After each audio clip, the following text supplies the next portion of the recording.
Hello students, I hope you like my videos. If you like my videos please like share and subscribe our channel. आज हम लोग class 12 NCERT solution chapter 5 की exercise 5.8 which is based on Rolle's theorem और mean value theorem आपके साथ discuss करने जा रहे हैं. पहले उनके कुछ स्टेप्स देख लेते हैं और उन स्टेप्स के बेसिस पर ही आपके क्वेश्चंस हो जाएंगे. तो रोल्स थ्योरम को लेकर आपके क्या स्टेप हैं? सबसे पहले आप चेक करेंगे क्या ये फंक्शन कॉन्टिन्यूअस है क्लोज इंटरवल पर. राइट, क्लोज इंटरवल मीन्स और ओपन इंटरवल मीन्स क्या होता है? अगर हमने आपको दिया है कि 2 से 3 क्लोज इंटरवल मीन्स जो भी वैल्यू है वो 2 भी हो सकती है, 3 भी हो सकती है और इनके इन बिटवीन भी हो सकती है. तो अगर हम आपको कहें कि x belongs to close interval means x की वैल्यू 2 भी हो सकती है, 3 भी और इनके इन बिटवीन भी. लेकिन अगर आपको ओपन इंटरवल दिए जाते हैं इसका मतलब क्या होता है? इसका मतलब है कि x की वैल्यू 2 और 3 नहीं हो सकती बट 2 और 3 के इन बिटवीन हो सकती है. तो सबसे पहले अगर रोल्स थ्योरम की बात आएगी तो आप फंक्शन की कॉन्टिन्यूटी चेक करेंगे. कॉन्टिन्यूटी आप क्लोज इंटरवल में किसी भी पॉइंट पर चेक कर सकते हैं, यानी आप a पे भी कॉन्टिन्यूटी चेक कर सकते हैं, b पर, और इसके इन बिटवीन भी कॉन्टिन्यूटी जरूर चेक कर सकते हैं. तो आप कॉन्टिन्यूटी जो एक्सरसाइज 5.1 है उसमें आप सीख चुके हैं कि कॉन्टिन्यूटी कैसे चेक करी जाती है. इसी तरीके से 5.2 एक्सरसाइज में आपके पास डिफरेंशिएबिलिटी चेक करने के 2 ही क्वेश्चंस हैं, लेकिन आपने डिफरेंशिएबिलिटी चेक करना सीखा है. तो आप देखेंगे कि फंक्शन कॉन्टिन्यूअस है एट क्लोज इंटरवल.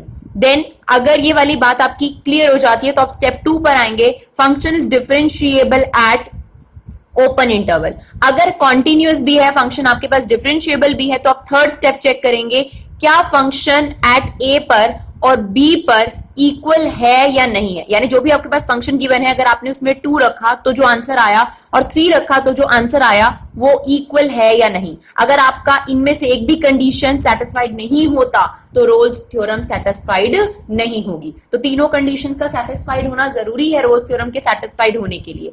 जैसे ही इन तीनों कंडीशन से आपकी रोल्स थ्योरम सेटिस्फाइड हो जाएगी तो हमारे पास एक सी की वैल्यू एग्जिस्ट करती होगी जो कि ओपन इंटरवल में एग्जिस्ट करती होगी, जो आप कैसे निकालेंगे? एफ डैश सी को 0 के इक्वल रखकर.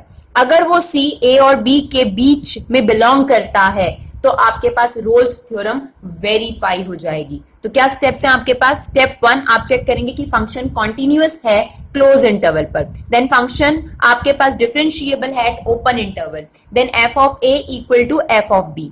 Then if function is satisfied the above mention condition, Rolle's theorem is satisfied. Now we have to find the value of C which belongs to A B. और ये सी की value आप कैसे find out करेंगे? जो function आपके पास given होगा आप उसका डेरिवेटिव लेंगे, उसमें x की जगह c सब्स्टिट्यूट करेंगे और f डैश c को किसके इक्वल रखेंगे? 0 के इक्वल रखेंगे and we get the value of c and that value must be in between a to b. Open interval that means a और b नहीं होने चाहिए. तो ये आपके पास कंडीशंस हो गई रोल्स थ्योरम की.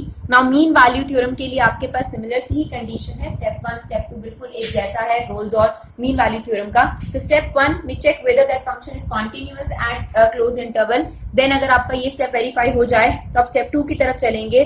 Check whether that function is differentiable at open interval.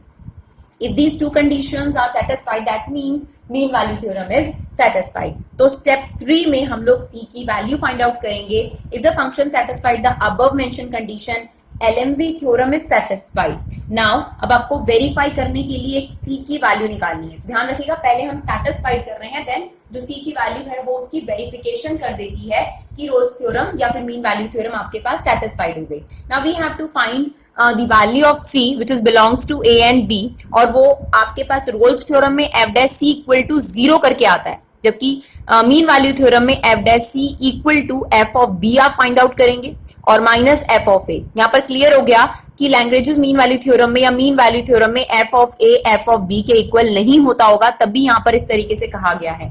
नहीं तो सिंपली f डैश c को 0 के इक्वल बता दिया जाता. तो f of b minus f of a upon में b माइनस a, इनको इक्वेट कर आप c की वैल्यू निकालेंगे and that value of c must be belongs to a और b. ये थोड़ा सा इंट्रोडक्शन हो गया. जब तक क्वेश्चन नहीं करा जाता तो कंसेप्ट क्लैरिटी नहीं होती है. तो देखते हैं आपकी एक्सरसाइज 5.8 के क्वेश्चन. होपफुली आपको रोल्स और मीन वैल्यू थ्योरम क्लियर हो जाएगी. तो क्वेश्चन नंबर 1 में आपको कहता है verify Rolle's theorem for the function. तो this is the function and this is your polynomial function. Student देखिए जो पॉलिनोमियल फंक्शंस होते हैं और जो आपके ट्रिग्नोमेट्रिक फंक्शंस होते हैं they are continuous as well as differentiable. तो आपको यहाँ पर प्रूव करके दिखाने की जरूरत नहीं पड़ेगी। You can write a statement as it is a polynomial function, it is continuous और डिफरेंशिएबल। सिंपली आप ऐसे लिख सकते हैं। बट अगर आप चाहते हैं कि नहीं हमें तो प्रूफ चाहिए कि भाई ये कॉन्टिन्यूअस है या डिफरेंशिएबल है, तो आप इस फंक्शन की कॉन्टिन्यूटी चेक कर सकते हैं। और कॉन्टिन्यूटी चेक करने के लिए आपके पास क्लोज इंटरवल अवेलेबल है, यानी आप इस फंक्शन की कॉन्टिन्यूटी -4 पे भी चेक कर सकते हैं, 2 पर भी, और इसके इन बिटवीन भी चेक कर सकते हैं। तो फिलहाल हम यहाँ पर ये मानकर चल रहे हैं कि ये पॉलिनोमियल फंक्शन है, it is a continuous function. तो आप स्टेप 1 में सिंपली लिख रहे हैं since the given function is polynomial thus it is continuous at close interval. आप चाहें तो प्रूव भी कर देख सकते हैं। किससे? लेफ्ट हैंड लिमिट और राइट हैंड लिमिट, जो आपको एक्सरसाइज 5.1 में सिखाया गया है। देन अगर ये स्टेप आपका हो जाता है तो सेकंड स्टेप में हमें डिफरेंशिएबिलिटी चेक करनी होती है। तो polynomial function are always differentiable, कोई दिक्कत नहीं होती उनको डिफरेंशिएबल करने में आपको। Since the given function is polynomial thus differentiable at open interval. तो आपका स्टेप 2 भी कोई दिक्कत नहीं करेगा। और अगर आप चाहते हैं तो आप लेफ्ट हैंड डेरिवेटिव और राइट हैंड डेरिवेटिव, जो कि आपको एक्सरसाइज 5.2 में सिखाया गया है, उससे आप चेक कर सकते हैं। बट इसके इन बिटवीन का कोई नंबर आपको लेना होगा। जब आपके 2 स्टेप वेरीफाई हो जाते हैं तो आपको क्या वेरीफाई, थर्ड स्टेप आपके पास आता है कि f of a f of B के इक्वल है या नहीं। तो ए क्या होता है आपके पास, this is your a and this is your b. तो आप सबसे पहले यहाँ पर एफ ऑफ -4 रखकर देखिए इस पूरे इक्वेशन में, तो हो जाएगा आपके पास 16 एंड दिस इज -8 एंड -8, तो ये आपके पास 0 आ जाएगा। तो एफ ऑफ -4 हमारे पास 0 आ रहा है। और बी रखकर देखिए एफ ऑफ बी, ये आपके पास एफ एक्स है, इसमें हम एफ ऑफ ए निकाल रहे हैं जो कि 0 आ रहा है, और एफ ऑफ बी यानी यहाँ पर 2 रखकर देखेंगे तो 0। तो यहाँ पर एफ ऑफ ए भी एफ ऑफ बी के इक्वल आ गया। All the 3 conditions of Rolle's theorem are satisfied, that means Rolle's theorem is satisfied. Now जैसे ही आपकी रोल्स थ्योरम सेटिस्फाइड हो जाती है, उसकी वेरिफिकेशन के लिए हम सी की वैल्यू निकालते हैं। और किस तरीके से सी की वैल्यू निकाली जाती है, एफ डैश सी को 0 के इक्वल रखकर। तो step 3, as the above 3 conditions are satisfied, now we have to find the value of c which is belongs to open interval -4 to 2। तो उसके लिए हम एफ डैश सी को 0 के इक्वल रखेंगे। एफ एक्स पिक करा हमने, उसका डेरिवेटिव लिया, दैट इज 2x + 2, यहाँ x की जगह c रख दीजिए, that is F dash C. तो एफ डैश सी को आपको किसके इक्वल रखना है, 0 के इक्वल रखना है, यानी 2c + 2 = 0। We get the value of c -1, that is definitely belongs to -4 to 2। That means Rolle's theorem is also verified. आपके पास c की भी ऐसी वैल्यू है जो इसके बीच में लाई कर रही है।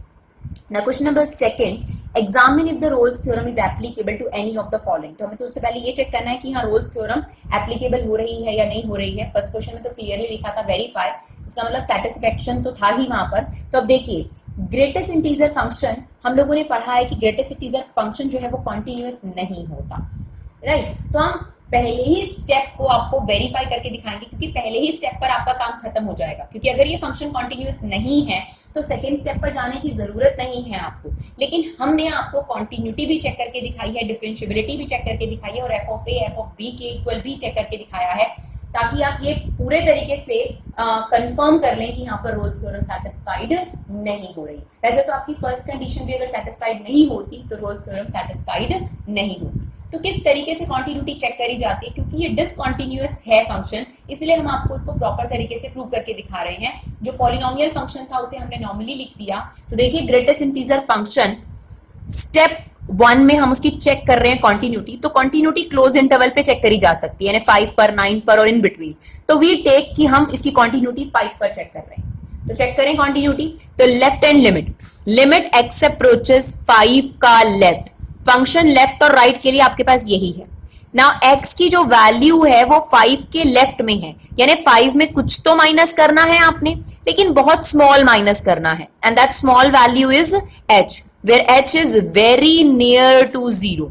इस एरो का क्या मतलब है कि h बहुत पास है 0 के, तो आपने x की जगह क्या रख दिया, 5 - h। अब बात आती है ग्रेटेस्ट इंटीजर। हम पहले भी आपको 5.1 में बता चुके हैं, नाम जरूर है इसका ग्रेटेस्ट इंटीजर। इसकी एप्लीकेबिलिटी क्या होती है कि आप इसमें कोई भी नंबर डालेंगे तो ये रिजल्टेंट आपको इंटीजर ही देगा, यानी आप अगर डेसिमल डालते हैं तो ये आपको इंटीजर देगा, इंटीजर डालते हैं तो इंटीजर मिलेगा।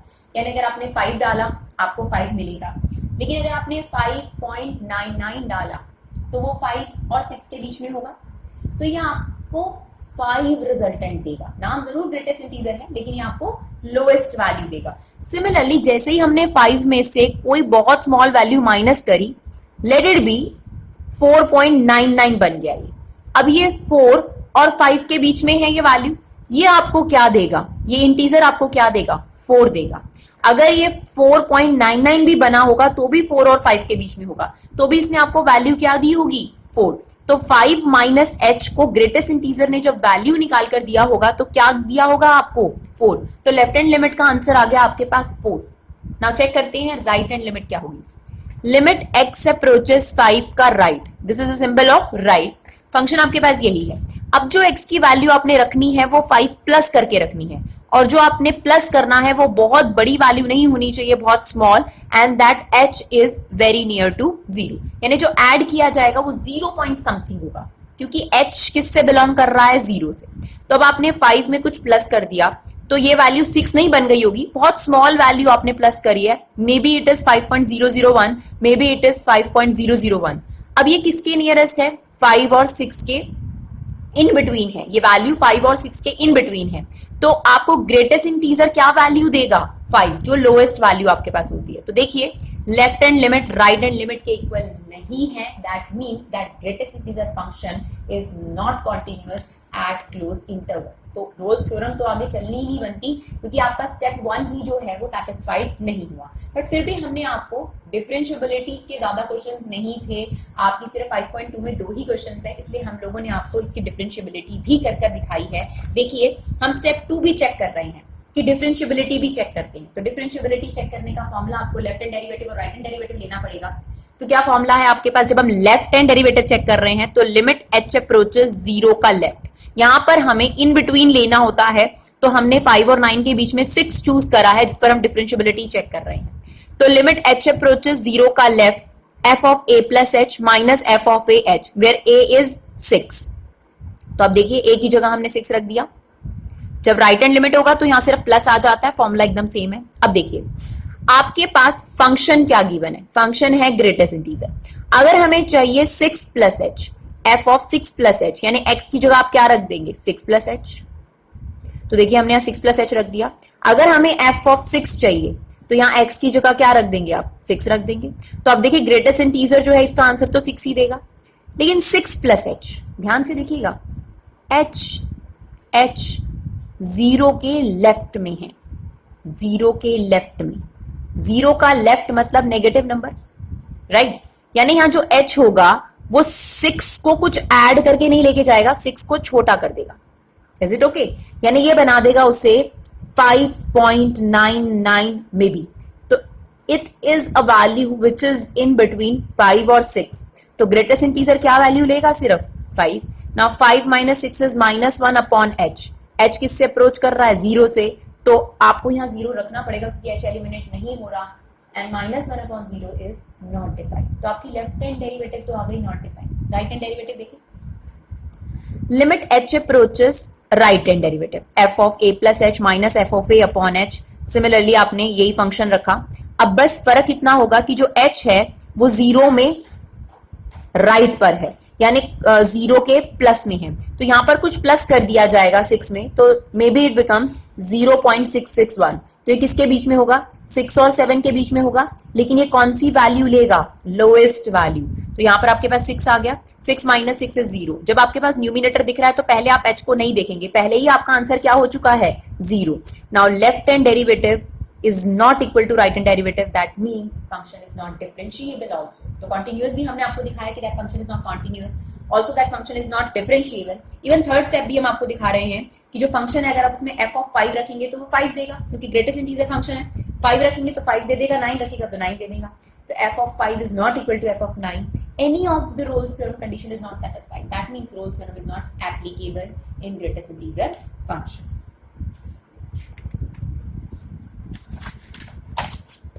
और देखिए सिमिलर फिर से आपको ग्रेटेस्ट इंटीजर फंक्शन दिया गया है, सिर्फ आपको जो इंटरवल है वो चेंज करके दिया गया है। थोड़ा सा कंफ्यूजन रह जाता है ग्रेटेस्ट इंटीजर में, इसलिए हमने एक और पार्ट आप लोगों के लिए ले लिया ग्रेटेस्ट इंटीजर का। तो देखिए, चेक द कॉन्टिन्यूटी। फिर से आपको कॉन्टिन्यूटी जो है वो क्लोज इंटरवल पे करनी होती है। तो इस बार हमने 2 ले लिया, तो 2 पर हम इसकी कॉन्टिन्यूटी चेक कर रहे हैं। Left hand limit x approaches 2 का लेफ्ट, फंक्शन आपके पास यही है। x किससे अप्रोच कर रहा है? 2 के लेफ्ट से, यानी जो x की वैल्यू है वो 2 नहीं है, 2 के लेफ्ट में है, यानी 2 में से आपको कुछ माइनस करना है, और जो माइनस करना है वो बहुत स्मॉल वैल्यू है, and that small value is belongs to 0, यानी वो किससे अप्रोच कर रही है? 0 के आसपास। तो आपने यहाँ x की जगह क्या रखा? 2 - h। नाउ जैसे ही आपने 2 - h रखा, तो ये h कुछ सब्ट्रैक्ट करा होगा इसमें से, पर बहुत स्मॉल सब्ट्रैक्शन हुआ होगा, मे बी इट इज 1.999 या 1.99, and that value is in between 1 और 2। ग्रेटेस्ट इंटीजर क्या करेगा? लोएस्ट वैल्यू, यानी इसमें उसने रिजल्टेंट आपको क्या दिया होगा? 1। तो लेफ्ट हैंड लिमिट हमारे पास आ गई। Now we check right hand limit. तो राइट हैंड लिमिट में लिमिट x अप्रोचेस 2 का राइट, फंक्शन यही है आपके पास। अब आपको x क्या रखना है? 2 में कुछ प्लस करना है, और जो प्लस करने वाली वैल्यू वो बहुत बड़ी नहीं होनी चाहिए, बहुत स्मॉल होनी चाहिए। That is why we write h approaches 0। तो दैट इज 2 + h। अब 2 + h मतलब h आपने कुछ प्लस किया, 2.001। Now it is in between 2 और 3। क्या देगा आपको ग्रेटेस्ट इंटीजर फंक्शन? 2। तो left hand limit is not equal to right hand limit, that means function is not continuous. तो आपका काम वैसे रोल्स थ्योरम के लिए ही खत्म हो जाता है, लेकिन हमने फिर भी आपको डिफरेंशिएबिलिटी चेक करके दिखाई है, और थर्ड स्टेप भी करके दिखाया है। Check the differentiability. तो आप इसके इन बिटवीन कोई वैल्यू ले सकते हैं, क्योंकि डिफरेंशिएबिलिटी ओपन इंटरवल पर चेक करी जाती है, यानी इनके इन बिटवीन वैल्यू ले सकते हैं। तो हमने किस पे इसकी डिफरेंशिएबिलिटी ली? 1 पर। ए हो जाएगा आपके पास 1। Left hand derivative limit h approaches 0 left f of a plus h minus f of a upon h, this is a formula. Now a की जगह आप 1 रख देंगे, राइट। अब आप ये जो चीज है, फंक्शन आपके पास क्या गिवन है? Greatest integer. अगर आपको 1 + h चाहिए, तो x की जगह क्या आ चुका है? 1 + h, तो रख दीजिए ग्रेटेस्ट इंटीजर में। इस तरीके से हमने यहाँ रख दिया, ये तो आपके पास 1 हो जाएगा। नाउ ध्यान दीजिएगा कि यहाँ h जो है वो 0 के लेफ्ट में है, मतलब नेगेटिव, यानी यहाँ जो h आएगा वो -0 पॉइंट समथिंग होगा। तो जैसे ही ये -0 पॉइंट समथिंग होगा, तो ये क्या हो जाएगा आपके पास? ये वैल्यू हो गई 0.999, राइट। तो ये 0 और 1 के बीच में है, तो ये क्या वैल्यू देगा आपको? नाम जरूर है इसका ग्रेटेस्ट इंटीजर, लेकिन ये वैल्यू क्या देगा आपको? 0। 1 - 0 पॉइंट माइनस किया आपने 0.99, तो ये क्या वैल्यू देगा स्टूडेंट आपको? 0। 0 - 1 अपॉन h। तो यहां पर आपके पास न्यूमिनेटर में -1 आ रहा है, तो आप h को 0 रख देंगे, तो क्या हो जाएगा आपके पास? Not defined.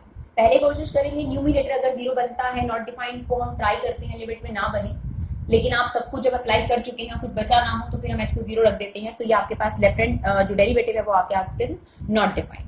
Now right hand derivative check करते हैं। Limit h approaches 0 plus f of 1 + h minus f of 1 h। तो आपके पास फंक्शन क्या गिवन है? ग्रेटेस्ट इंटीजर रख दीजिए। अब देखिए यहाँ h जो है वो 0 प्लस है, तो यहाँ पर कुछ प्लस किया जाएगा, तो ये बन जाएगा 1.001। तो ये किसके बीच में होगा? 1 और 2 के बीच में, लेकिन क्या लिया जाएगा? 1, और ये तो आपके पास 1 ही आएगा। पहले ही आपको 0 दिख गया है, तो आप लिमिट बाद में लगाते हैं, पहले आप अपने नॉर्मल सॉल्व करते हैं। तो स्टूडेंट कहते हैं कि नीचे भी 0 आ रहा है, तो ये नॉट डिफाइंड होगा। नहीं, पहले आप इसको ऑब्जर्व करेंगे, तो ये पहले ही 0 हो गया, तो 0 पॉइंट समथिंग इज 0। h को तो हम बाद में रखते जब आप सब कुछ सॉल्व कर चुके होते। तो यहाँ पर left hand derivative right hand derivative के इक्वल नहीं है, that means function is not differentiable. Similarly हमने जो फंक्शन गिवन था उसमें -2 रखा, तो -2 मिल जाएगा, 2 रखेंगे तो 2 आ जाएगा। That means f of -2 is not equal to f of 2। तो आप देखिए रोल्स थ्योरम आपके पास सेटिस्फाइड नहीं हो रही, क्योंकि कोई भी कंडीशन जो है वो रोल्स थ्योरम की यहाँ पर सेटिस्फाइड नहीं हुई। नाउ थर्ड पार्ट देखते हैं। फंक्शन गिवन है आपके पास x² - 1, तो ये एक पॉलिनोमियल फंक्शन है। तो आपके पास आप चेक भी कर सकते हैं इसकी क्वांटिटी, अगर आप चेक करके दिखाना चाहते हैं तो आप left hand limit right hand limit से करके दिखा सकते हैं। तो फिलहाल हम क्या लिखेंगे स्टेप 1 में? Since it is a polynomial it is continuous at close interval. Second, since it is a polynomial it is differentiable at open interval. Now जब 2 कंडीशन आपकी सेटिस्फाइड हो जाती है, तो थर्ड कंडीशन क्या होती है? f of a f of b के इक्वल चेक करना है आपने। तो a की वैल्यू आपके पास 1 और b की वैल्यू आपके पास 2, तो फंक्शन में 1 रख दीजिए। ये आपके पास फंक्शन 1 रखिए, 1 का square -1 is 0। f of 2 check करा तो 3, तो थर्ड कंडीशन जाकर आपकी सेटिस्फाइड नहीं हुई, f of 1 is not equal to f of 2, that means Rolle's theorem is not satisfied. क्योंकि तीनों कंडीशन का सेटिस्फाइड होना जरूरी है अगर आप रोल्स थ्योरम को चेक करने जा रहे हैं। आई होप आपको रोल्स थ्योरम में काफी क्लैरिटी आई होगी। ना क्वेश्चन नंबर 3 देखते हैं। क्वेश्चन नंबर 3 में आपको कहता है if function is from close interval -5 to 5 to real number, that means जो फंक्शन है उसमें जो x की वैल्यूज होंगी वो यहां से ली जाएंगी और y की वैल्यूज ये होंगी, is differentiable function. It is already given that function is differentiable function. Okay, good. If fx doesn't vanish means f dash x is not equal to 0. अगर f dash x not equal to 0 है, that means f dash c is not equal to 0, right?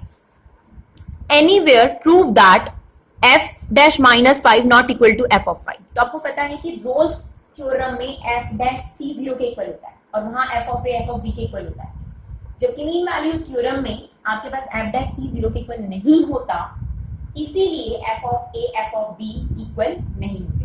तो देखिए वही जो है यहाँ पर जो LMV थ्योरम है उसी को लेकर यहाँ पर क्वेश्चन करा गया है। तो आपको क्योंकि क्वेश्चन में ऑलरेडी गिवन है कि ये डिफरेंशिएबल फंक्शन है, तो डिफरेंशिएबिलिटी से पहले कॉन्टिन्यूटी चेक कर ली जाती है। तो अगर ये फंक्शन डिफरेंशिएबल है, दैट मीन्स ये कॉन्टिन्यूअस जरूर रहा होगा, तो हम कहेंगे it is given that function is differentiable, that means that function is continuous also. तो यहां पर एक c की वैल्यू जरूर एग्जिस्ट कर रही होगी in between -5 to 5, where f dash c is equal to 5 of b minus f of b upon b minus a, right. अब b की वैल्यू आपके पास 5 और a की वैल्यू है -5, यहाँ पर हमने सब्स्टिट्यूट कर दिया, ये 10 यहाँ मल्टीप्लाई कर दिया। अब उसने एक बात और आपको बोली, यहाँ पर देखिए कुछ भी आपके पास वैल्यू नहीं है, उसने आपको एक बात बोली थी कि f dash x doesn't vanish, यानी f dash x is not equal to 0। अगर f dash x वैनिश नहीं हो रहा तो इसका मतलब f dash c भी वैनिश नहीं होगा, राइट। तो अगर हम इसे 10 से मल्टीप्लाई कर दे तो 10 f dash c is also not vanish. Now this is equal to this, तो ये इक्वल टू है इसके, तो आपने ये वैल्यू यहां रखी तो ये ऑटोमेटिकली आपके पास प्रूव हो गया जो आपको प्रूव करने के लिए कहा गया था। नाउ क्वेश्चन नंबर 4 देखते हैं। Verify mean value theorem if function is given in the interval. तो दो स्टेप तो आपके बिल्कुल सेम है। तो स्टेप 1 में हम क्या लिखेंगे, the given function is polynomial so it is continuous at close interval. Step 2 है आपके पास as the function is polynomial thus it is differentiable at open interval. Now जैसे ही आपकी दो कंडीशन सेटिस्फाइड होती है तो हम लोग c की वैल्यू निकालते हैं for verification of mean value theorem. As above conditions are satisfied there exist the value of c in between 1 to 4। f dash c किसके इक्वल रखा जाता है मीन वैल्यू थ्योरम में, f of b minus f of a upon b minus a। तो अब देखिए function ये given है, पहले हमने f dash x निकाला that is x 2x minus 4, उसमें c रख दिया दैट इज 2c माइनस 4, तो हमें f dash c मिल गया। ना फंक्शन गिवन था आपके पास, तो आप उसमें f of b कैसे निकालेंगे, b क्या होता है आपके पास, this one is b and this is your a, तो आप b रख दीजिए यहाँ पर, ये 4 हो गया आपके पास, 4 रख दीजिए, ये हो गया आपके पास 4 square minus 4 into 4 minus 3 that is -3। फिर f of 1 निकाल लीजिए, यहाँ x की वैल्यू 1 रख दीजिए दैट इज -6। अब ये वैल्यू सब्स्टिट्यूट कर दीजिए, f dash c कितना है आपके पास 2c minus 4, f of b की वैल्यू कितनी है आपके पास -3, f of a की वैल्यू कितनी है आपके पास -6, तो माइनस माइनस प्लस हो जाएगा आपके पास। b कितना है आपके पास -4 और a कितना है आपके पास 1, तो देखिए 2c minus 4 equal to 1, c की वैल्यू आ गई आपके पास 5/2 which is definitely belongs to 1/4। That means mean value theorem is satisfied and verified also. Question number 5 में भी आपको मीन वैल्यू थ्योरम को प्रूव करने के लिए कहा गया है। तो देखिए यहाँ पर आपके पास फंक्शन गिवन है x³ minus 5x square minus 3x, since it is a polynomial thus continuous at close interval. Step 2, since it is a polynomial thus it is differentiable at 1, 3 यानी ओपन इंटरवल पर। As above conditions are satisfied there exist the value of c, that means यहाँ पर c की कोई value exist करती होगी, तो f dash c equal to f of b minus f of a upon b minus a। तो fx आपके पास given था, सबसे पहले हमने f dash x निकाला that is 3x square minus 10x minus 3, उसमें x की जगह c रख दीजिए that is 3c square minus 10c। फिर f of b निकाल लीजिए that means f of 3, function में यहाँ 3 रख दीजिए, एक बार फंक्शन में यहाँ पर 1 रख दीजिए, तो ये वैल्यूज आपके पास आ गई, सब्स्टिट्यूट कर दीजिए। यहाँ पर f dash c की वैल्यू कितनी है आपके पास 3c square minus 10c minus 3, f of b की वैल्यू -27 और f of a की वैल्यू -7 प्लस हो जाएगा दैट इज 3 - 1। तो आपके पास ये क्वाड्रेटिक बनकर आ जाएगा। इस क्वाड्रेटिक को आप सॉल्व करेंगे तो c की दो वैल्यूज आपके पास आ रही हैं, एक आ रही है c की वैल्यू 1 और एक आ रही है c की वैल्यू 7/3। 1 नहीं हो सकता क्योंकि आपके पास 1 और 3 के बीच में आपने चेक करना है, वो भी ओपन इंटरवल में, तो ये आपकी रिजेक्टेड है। लेकिन एक वैल्यू तो आपके पास है c की, जो इन बिटवीन आ रही है 1 और 3 के, that means mean value theorem is verified. और जो आपका लास्ट क्वेश्चन है उसमें आपको क्वेश्चन नंबर 2 के ही मीन वैल्यू थ्योरम सेटिस्फाइड करना है। Thank you so much guys.